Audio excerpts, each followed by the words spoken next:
நான் இந்த நாட்டுக்கு ஸ்டூடெண்ட் விசால வந்தேன். ஆனா ஃபார் சம் ரீசன், ஒரு ஃபைனான்ஷியல் ரீசனோ இல்லை மெடிக்கல் ரீசனோ அல்லது என்னோட சுச்சுவேஷன் பேக் ஹோம்ல வந்து பாதிக்கப்பட்டுடுச்சு, அதனால வந்து நான் என்ரோல் பண்ணல, என்னால் என்ரோல் பண்ண முடியாமல் போயிடுச்சு. இல்லை நான் என்ரோல் பண்ணிட்டேன், இன் பிட்வீன் வந்து என்னால் செகண்ட் ஃபீஸ் கட்ட முடியல, இல்லை some medical reason, some accident, some unforeseeable ரீசனால வந்து நான் வந்து என்னோட ஸ்டடீஸை கண்டினியூ பண்ண முடியல. அதுக்கப்புறம் எவ்வளவோ ட்ரை பண்ணி காலேஜில் பேசினேன் கொண்டேன். ஆனால் அவங்க வந்து திருப்பி தரல, என்ன நாட்டுக்கு தான் போயிட்டு வந்து சொல்லிட்டாங்க. என்னால் என்ன பண்ண முடியும்? என்னால் இன்கண்ட்ரி வந்து நான் ஸ்கில் ஒர்க்கை ஸ்விட்ச் பண்ண முடியுமான்னு கேட்டால் பண்ணலாம்.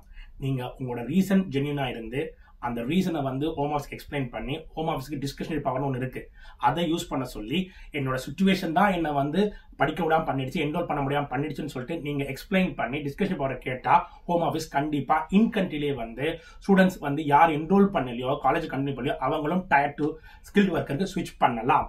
இல்லை அப்படி இல்லை, என்னால் வந்து லைக் கஷ்டம், எனக்கு வந்து அதை பண்ணுறதுல எனக்கு பெருசாக ஹாப்பி இல்லைன்னு சொன்னால் ஒன்றுமே பண்ண தேவையில்லை. Just simply go back home and make an application. கண்டிப்பாக நீங்கள் திருப்பி ஸ்கில்டு ஒர்க்கரில் வரலாம்.